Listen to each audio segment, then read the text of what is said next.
Hey crew, it's Boo, and I'm back on another reaction video. Today we are going to be checking out another conversation starter. The last time this guy had a 7-minute video, we talked for a little over 20 minutes. This time I don't expect any less because the name of this one is A Witch's Invitation. This is Carman. I enjoyed the theatrics of the last one. I'm a big fan of the 90s church stuff. Like, I grew up I had a very diverse growing up, right? So I appreciate all of that. And then when I joined the Navy, I became a practicing pagan. I walked away from all of it for a long time. And so A Witch's Invitation it talks to me because once upon a time I deemed myself that way. I no longer do at all. But it is interesting to see this. And also, it's another interesting thing because of the current times. Because if you don't know, you're going to know today the word for witch in the Bible was actually pharmacist. Pharmacopoeia is the word that we base pharmacy off of and the practitioner thereof. That's who we're not supposed to let live, by the way. All right, so what we're going to do now is we're going to transition. All right, we're going to dig in. Let's go.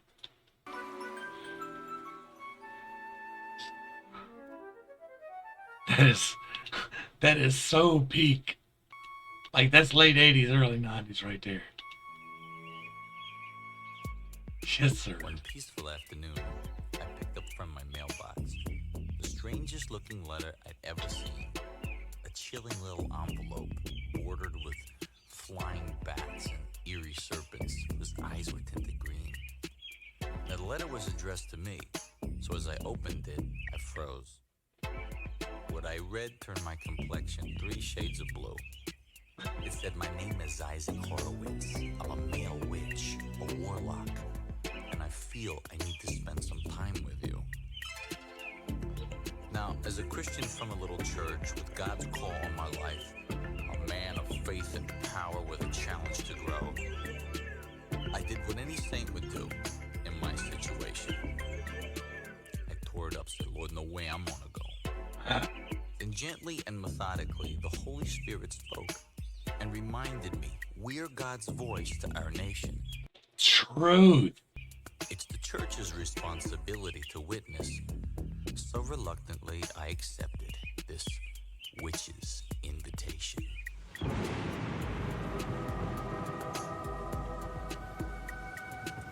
This beat though, right? He had the house you'd expect, the old English cottage, a nightmare on Elm Street special right to the core, the overgrown ivy, the gate that creaked when opened. Somehow you'd expect Freddy to answer this door. The doorbell rang a hollow gong, the knob twisted then opened, and Isaac stood before me with a grin. Yes, indeed. There are people, there are the Anton LaVeyes of the world that walk around in this garb to proclaim loudly, this is who I am. And they are the people who are working diabolically, right? There are some people out there that have the best intentions. And they're like, I refuse to believe in a patriarchal God. I don't see God as a sky daddy. I see God as the creator. And it is beyond gender. God is beyond gender. Most people refer to him as he, so I refer to it as he, but really it is not a concept of gender, right? Okay. But this guy here, and Isaac stood before this is one of those me. look at me, see my virtue people, right? This is the people that's got them flags waving around, talking about, look at me, right? They're the ones that they do this for show. They don't really believe this stuff that they're doing. They don't believe it. They don't really and truly commit themselves to it. They'll do the rituals, but they don't really believe it. Like this showy, flashy, yeah. And I know that this is 90s production value, but there are people really walking around looking like this, talking about, I am a Satanist, but I don't believe in Satan. For real. The grin. His jet black hair and well-trimmed beard flowed with his black silk clothes. My skin crawled as he said, "Please, come on in." His house was filled with every occultic symbol you could fathom. Hanging pentagrams and horoscope signs. And still he seeks. A Ouija board and Dungeons and Dragons games set on the table. Yo. No, bro. No, bro. No, bro.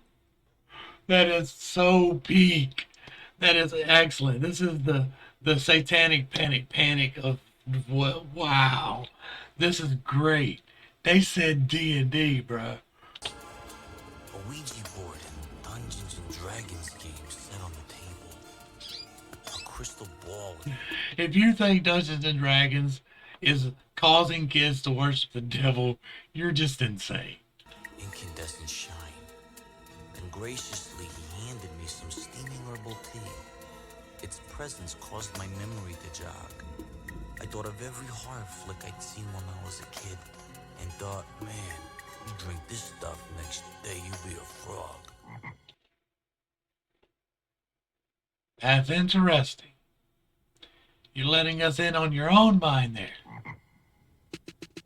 And he led me to a high-back chair as he meticulously began to unfold his scenario with evil patience. I was given a giant leather-bound book jammed with newspaper clippings.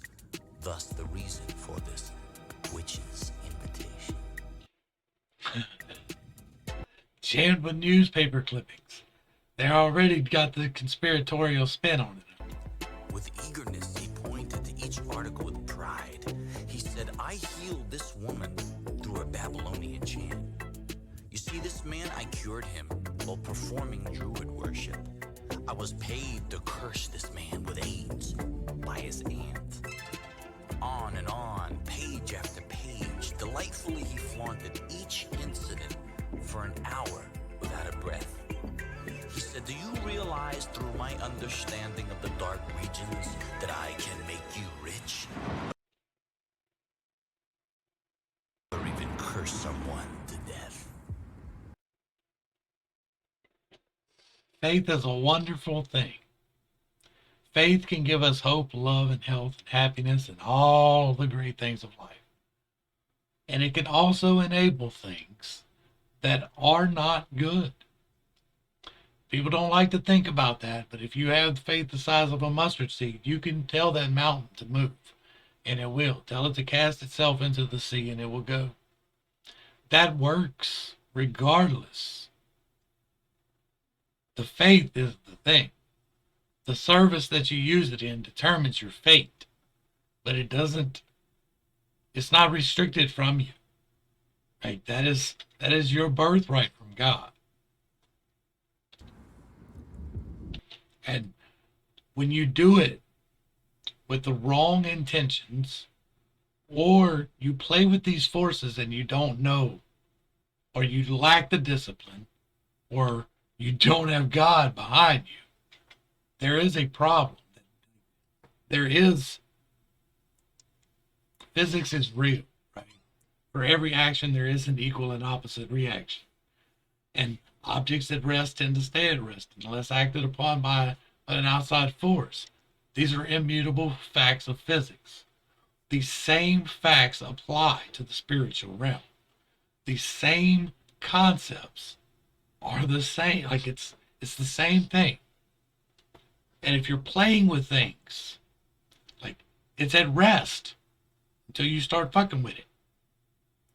So unless you know what you're doing, don't push the boulder up the hill, because eventually the boulder comes back down and you're underneath it. That is real. There is real laws attached to this.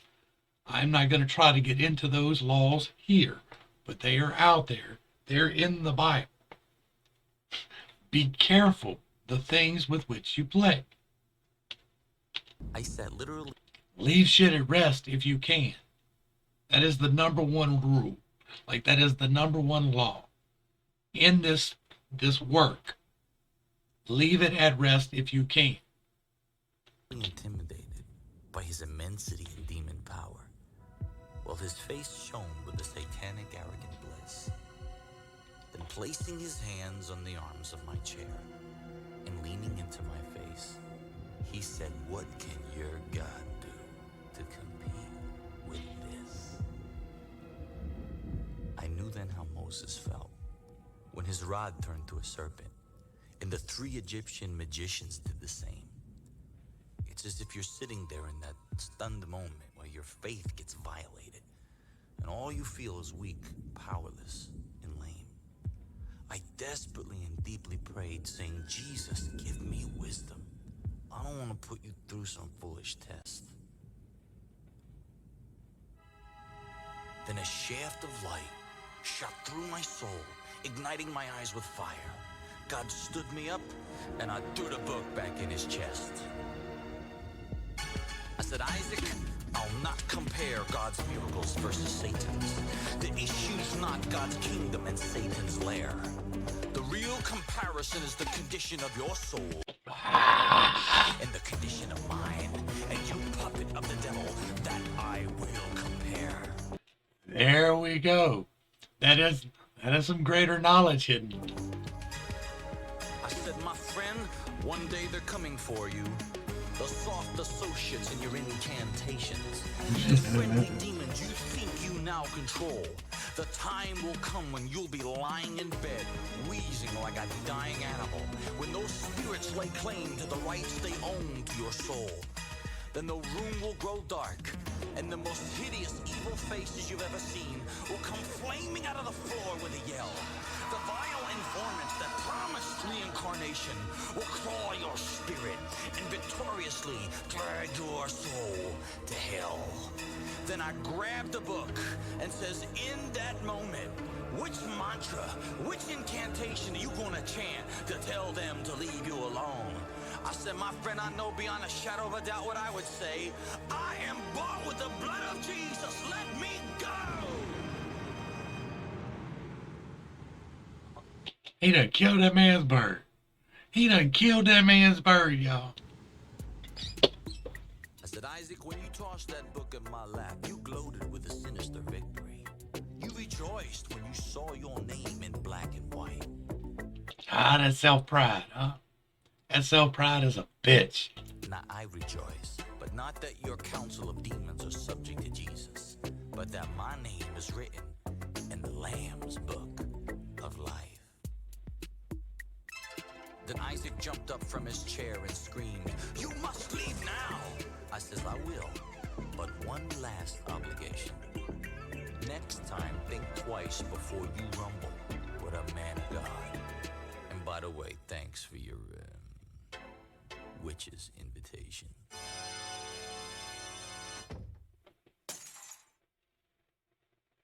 Oh, I love it. He made the wind and the wave stand still, 'cause the son of God don't pop no jive. If he said alive, he means alive. Word up, Word up. it's fish. Yes, indeed. Y'all, that was great. That was a great conversation starter. There are forces out there that most people, even people who claim to follow this book, people will claim to follow this book and tell you that there's no such thing as demons or spirits or ghosts. They will tell you that there's no such thing as magic. Whenever Moses threw down his staff and the Magi threw down their staffs, right? All the miracles were recreated by the Magi. That is because there is actual forces. The force of God is the intention behind it. The force of God is the creator. It is the positive force of everything. And the people that practice witchcraft, and I can speak with some authority because I was there, they're just rebelling against God. They are looking for the other because they have been disappointed by God's representation through man on earth. They have been, for the most part, belittled or shamed or any of these horrible things that we do to other human beings every single day. They've been out there being told that they're whores because they slept with somebody that they had feelings for. They're being told that they're completely worthless because they drink or because they do a little bit of drugs or whatever the case may be. They're being told that they're completely worthless due to that. My God says no. My God says that is your trial, that is your tribulation. Turn to me and I will give you rest. That is what my God says. He says, turn you to me and I will give you rest. I won't have you you won't have to do these works to prove yourself worthy. You don't have to do these ritual sacrifices to prove yourself worthy. And then Judaism had ritual sacrifices. Paganism, in its various myriad forms, have ritual sacrifices. Even current witchcraft today do moon rituals where they sacrifice. Now, they don't sacrifice actual animals for the most part anymore. They're very nonviolent these days. I've got several friends who are Wiccans, and they're nice people. They have the best intentions, and they'll probably get to heaven a lot faster than some of the people that have said the sinner's prayer. Because they don't deal in demonic forces. They don't deal in the evil side of life at all. They have given themselves to the Creator, and they just use a different medium than some people are comfortable with. That's okay. They're not out there doing ritual sacrifices of animals. They're sacrificing sage and lavender and things like that, and stones that they found and invested their energy in. All of this stuff is real. You may not like that, especially if you're watching me react to a Carman video. You're probably not going to like that, but it is true. Magic is real. Look in the book of Daniel. It'll tell you. Look in the book of Esther. Look in several different books. Look at Elijah. Look at all of these things. These things are real. But you should not play with them lightly. You should not go into that lightly at all. You should leave things at rest if you can. You should absolutely not touch anything that you don't need to touch. Some people, though, some people are like me. Some people have no choice. They have to seek, they have to knock, and they have to get the answer. I pray that I am strong enough to resist the temptations that come along with it. Because there are temptations. I have been through several of them. We're going to go ahead and wrap this up. This was great music, Carman. I wish I could tell you that this was great music to your face, but I can't. But I'm going to say it anyway. Thank you for this. This was great music, and it is greatly appreciated. It's a great conversation starter, and I love conversation starters. It gives me content. It gives me something to do, right? To the crew, thanks for hanging out. I appreciate every single minute that you are here with me. I am praying for you every single day. Until next time, this has been Pit Steak. Peace.